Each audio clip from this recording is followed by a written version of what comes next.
You want answers? I think I'm entitled. You want answers? I want the truth! You can't handle the truth.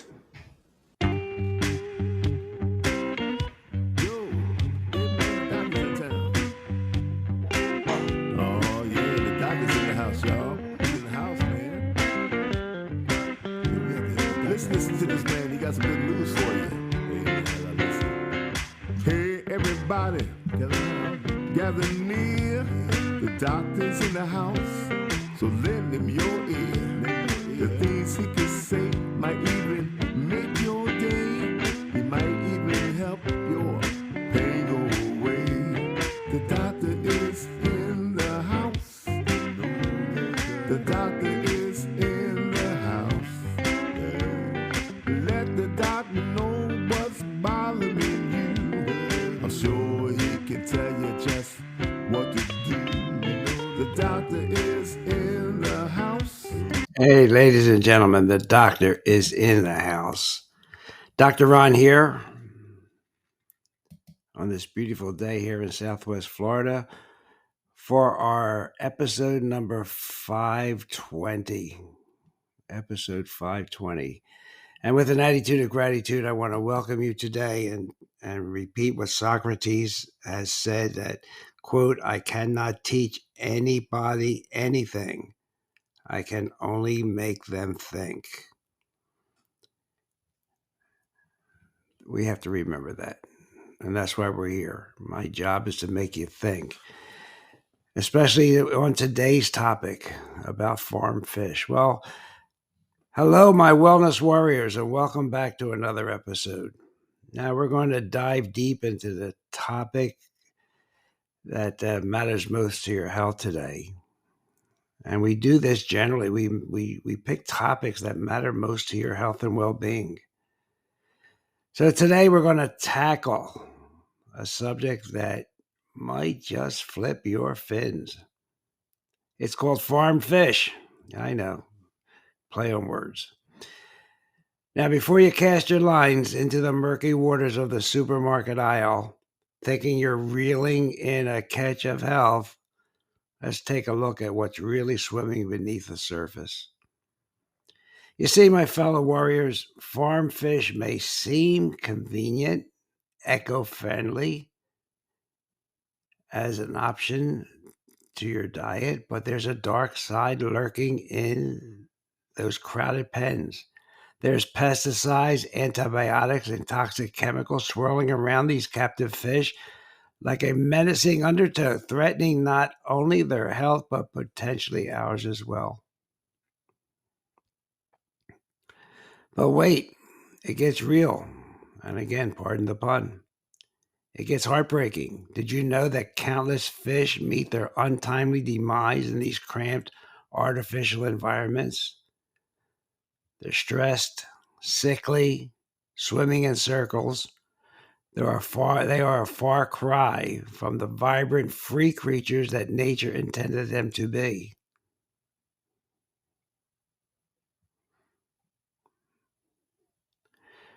And we can talk about tuna, salmon, tilapia, and all the other fishy favorites crowding our dinner plates. Sure, they might pack a punch of protein, but what is the cost of it?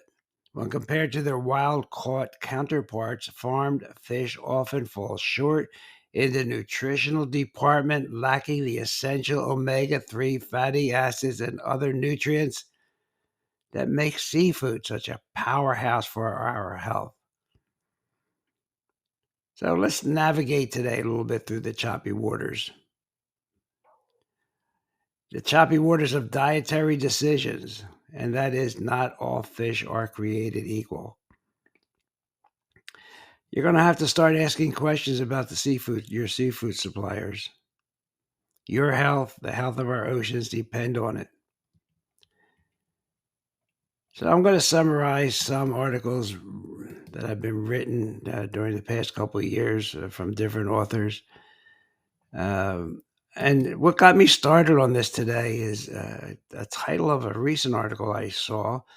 And it's called The Potential Impact of Microplastics on Major Organs, Including the Brain, and the Science Behind That. So I thought we'd talk about that next week, but we always talk about inflammation, but be that as it may, plastic production is climbing exponentially.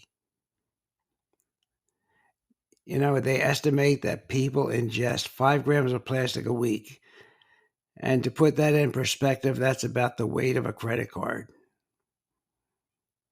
That's what you're putting into your body.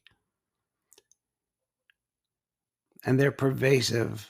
They're in water bottles, hundreds of thousands of nanoparticles, microplastics. And who does not consume bottled water? And they're being found in organs as surgeons are operating on people. In fact, they say children are born today with microplastics starting in utero. They're found in placentas. And they are also in fish. And they can infiltrate our cells and our tissues and our brain. Can that be good? So that's what got me starting about this, on this subject.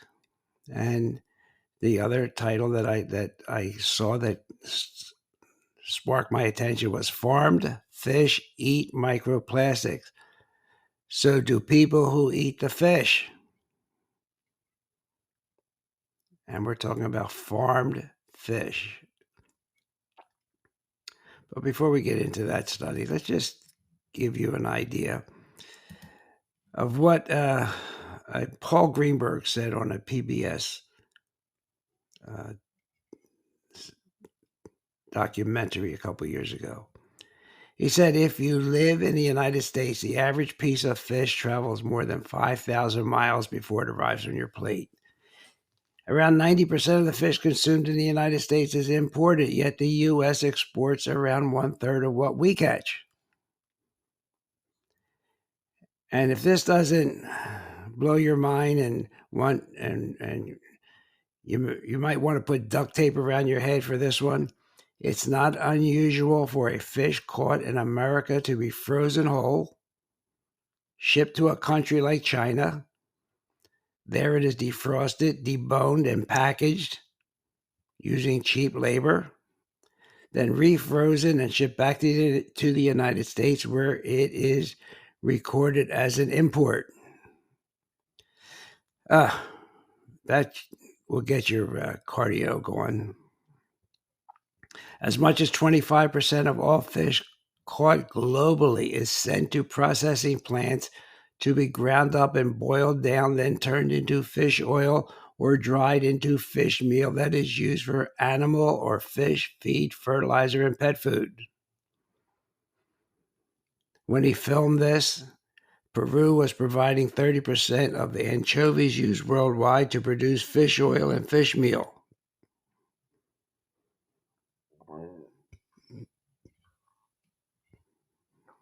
So do you think you're improving your health by eating this type of fish?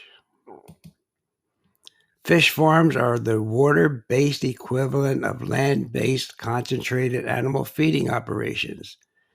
And as such, they create the same, if not a worse environment, and environmental concerns also. Salmon pens are placed along wild salmon runs, so they pose a threat to the wild salmon that pass by. They expose the wild fish to diseases, different viruses that could make the wild salmon extinct. And toxicology testing reveals farmed salmon is one of the most toxic foods in the world. Okay, you're not going to believe me. More than 5 times more toxic than any other food tested, with 8 times higher amounts of PCB levels than wild salmon. And Mr. Schopenhauer has said that all truth goes through 3 steps. First is ridiculed, then it is violently opposed, and finally it is accepted as self-evident. So I don't know. Some of you are going to be violently opposed to what I just said. And one of the reasons farmed salmon contain higher levels of toxins than wild is because they're fed a highly contaminated mixture. Another is because they contain far higher levels of fat. And you know what fat does? It binds and accumulates toxins, and that's why people stay heavy, because their body doesn't want to release those toxins into their system. That's why obesity has to be treated with a detox diet. Off the little rabbit trail there.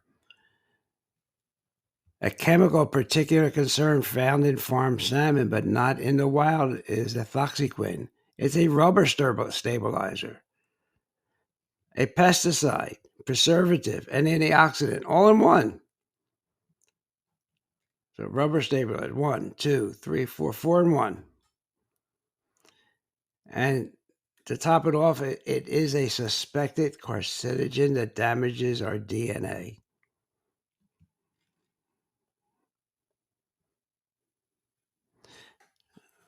So, for something to think about. Some of the injections that were given to us in the past years are thought to damage our DNA. Some are even thought to add an extra strand to our DNA. So if you have a DNA that you were not born with, that was not given to you by God, are you still human? There's something for you to think about. And we didn't even talk about mercury, and that's a concern for anybody that consumes fish on a daily basis. And do I really have to go into that? I mean, is it a quantifiable problem?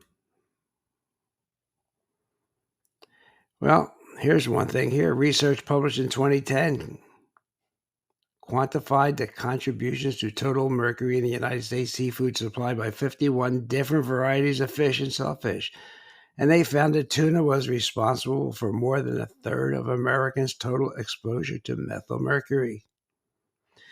And remember what we've learned on this program, warriors. When you put your cell phone up to your head, the cells in your blood-brain barrier open, and mercury then can get into your brain. And mercury is what? It's a neurotoxin.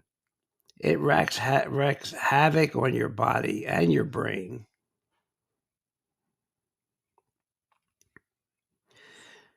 So Paul Greenberg came up with a list.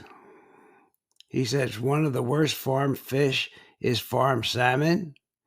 He said it should be avoided because it is one of the most toxic foods in the world.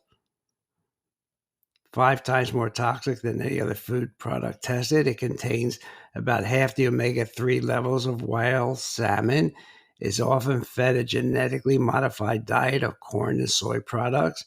May contain antibiotics, pesticides, and other chemical toxins due to the unsanitary overcrowding conditions that often accompany fish farming operations and may be genetically engineered. So in addition to avoiding salmon, he advises avoiding large carnivorous fish such as marlin, sea bass, and tuna.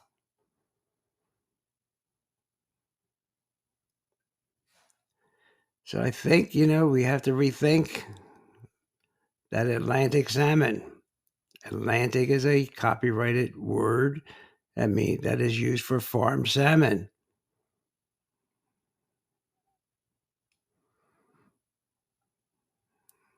So just something for you to think about, especially those of you that are giving up on meat for whatever reason.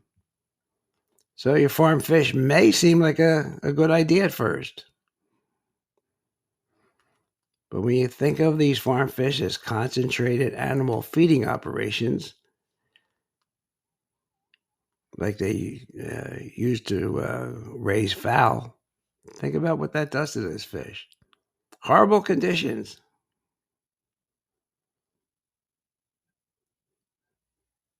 And fish waste. What does it do? It goes to the sea floor below these farms. What's that do? You can generate bacteria that consume oxygen, and that's vital to the wild fish and the bottom dwelling creatures. It's a domino effect. And these farm fish are raised in confined quarters, and disease spreads quickly in these farms. And they can then spread into the ocean itself. Concentrated antibiotics, pesticides, and other chemicals are used to fight off these diseases, but it also can kill off other things in the water surrounding it. What are some healthier options? Well, wild-caught salmon is one. Excellent source that is low in mercury and other toxins. And Paul Greenberg also mentions anchovies, sardines, mackerel, and herring, and, of course, this wild-caught salmon. I said that first because it's what I think is most amenable to most of my audience.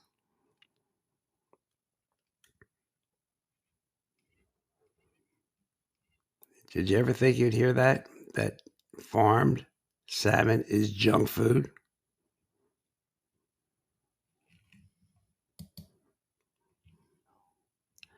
So think of factory farming as full of disease and chemicals. What a cocktail.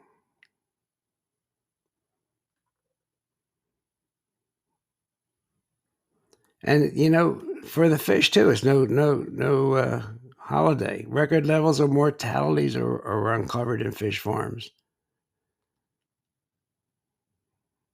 A mortality of around 26 to 27%.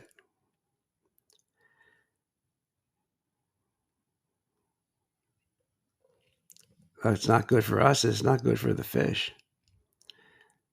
So I saw a title of an article by Joe Mercola. Farm fish are toxic junk food. They're a disaster. They have no nutritional value, and all the chemicals and everything else and the genetic alterations. There has to be options for you.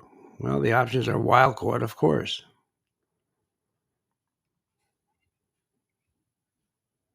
So salmon farming is not a green solution either because of all the environmental concerns. And when you think that farm salmon are 5 times more toxic than other foods, you really have to give it a thought when you say, well, I'll have the salmon.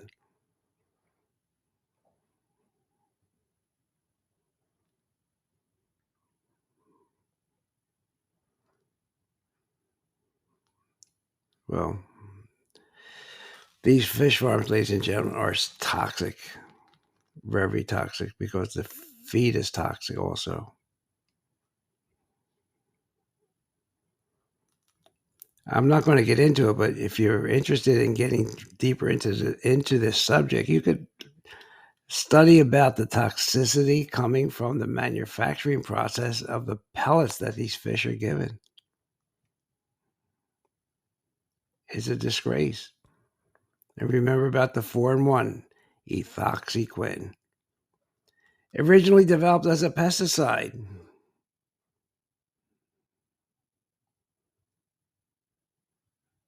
Now they give it to fish. And farm fish testing reveals they do have levels of ethoxyquin that are up to 20 times higher than the levels allowed in fruits and vegetables. So what are you eating? Fish or fish waste?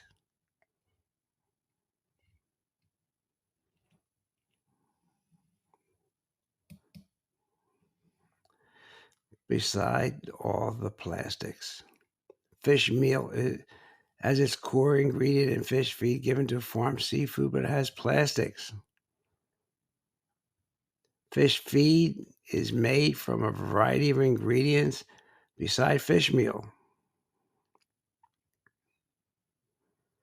So, not to belabor the subject, what a cocktail when you eat farm fish. All the chemicals, all the plastics, and no nutritional value. That's so sad. No nutritional value. So, I think, again, I don't want to belabor this whole thing. Farm fish are no good. Do some research. Do some research about it. And we talked about a few options to the farm fish. But we also have to talk about the Mediterranean diet. And now we'll talk about the diet that is being used in Spain, an Atlantic diet, they're calling it. So you have some options when you at the dinner table. It's turning out that red meat is not so bad, and that's where the Atlantic diet fits in. It's a little bit different than the Mediterranean diet, and we'll save that for next week's topic. So, ladies and gentlemen, you've been listening to Dr. Ron Unfiltered, Uncensored, and I want our wellness warriors to remember about farm fish and do some more investigation on your own. Some things that all warriors must do is turn off their Wi-Fi at night, keep their phone in airplane mode when not in use, drink 6 to 10 ounces of water in the morning when you awake to rehydrate your brain, because I may have to do another podcast to remind you that your brain shrinks in volume at night so that it can detoxify. And sometimes when you wake up in the morning, you're a little foggy. Well, it's because you have to rehydrate your brain. Get your meat off the seat and exercise. Drink clean water without chemicals. Use reverse osmosis. And now we're moved to Naples, Florida, where they're taking the fluoride and fluorine out of our water. Breathe clean air. Stay in a parasympathetic mode. Our whole lives are lived in a sympathetic mode, a fight or flight mode, where we have so much adrenaline and cortisol. It's just eating us away from the inside. And that's where this future medicine of today is. We have to treat ourselves more with meditation, mindfulness, energy to keep everything balanced. And I'll keep throwing those podcasts in as we go along also, because the pill for an ill paradigm is not working. We're not decreasing cancer. Here in Florida, they're building centers for joint replacement. They're in Naples. They're building an extra hospital just for cardiac. So it's all a business now. And as I said last week, cholesterol is not the problem. It's a leaky endothelial lining that's the problem. Inflammation is the problem, not cholesterol.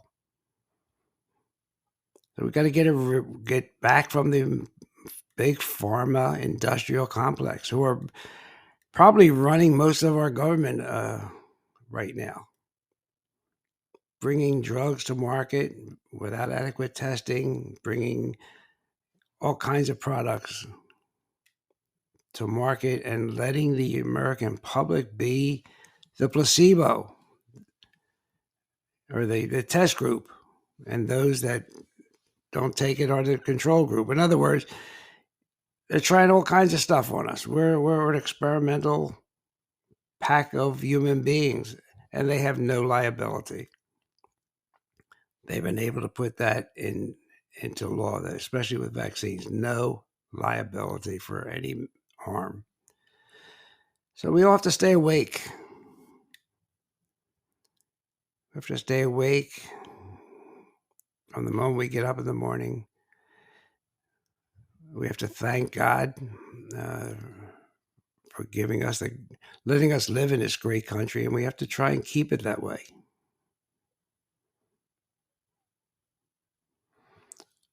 So with that being said, do your research on farm fish. You'll find out it is not so good for you. A good piece of grass-fed beef, which we'll talk about next week. Okay, well, if you like this program, tell your friends about it. If they get the Podbean, Podbean app, it'll notify you when there's a live podcast and or a regular podcast, which comes out on Tuesdays at 4. I'm also on Spotify, Apple, iTunes, iHeartRadio, just about any place you can get a podcast. And the podcast name is Dr. Ron Unfiltered, Uncensored. But I want all of my listeners to become wellness warriors and question everything. Don't take anything for granted. Be the CEO of your own body. But you have to do that with the correct information. Okay, Freddie will take us home. We'll see you next week. Have a great week. Hey everybody, Dr. Ron's finished for today. I hope you got some good wisdom for what the man had to say. If it's all about good health, he's the man you got to see. He has a lot more answers for you. So tune in next week when the doctor is in the house.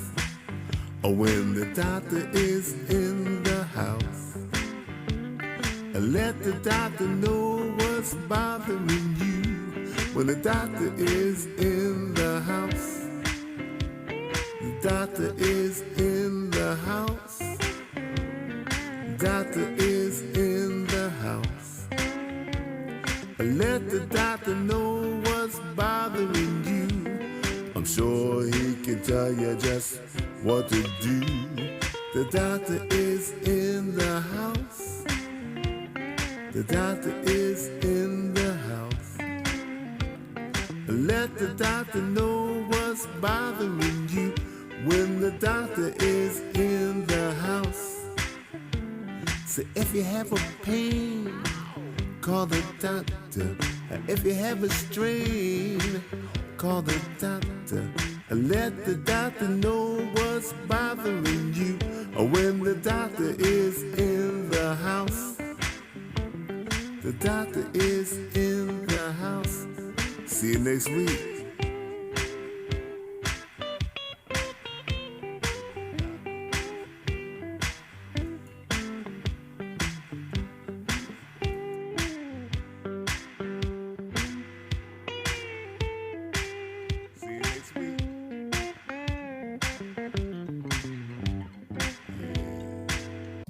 You want answers?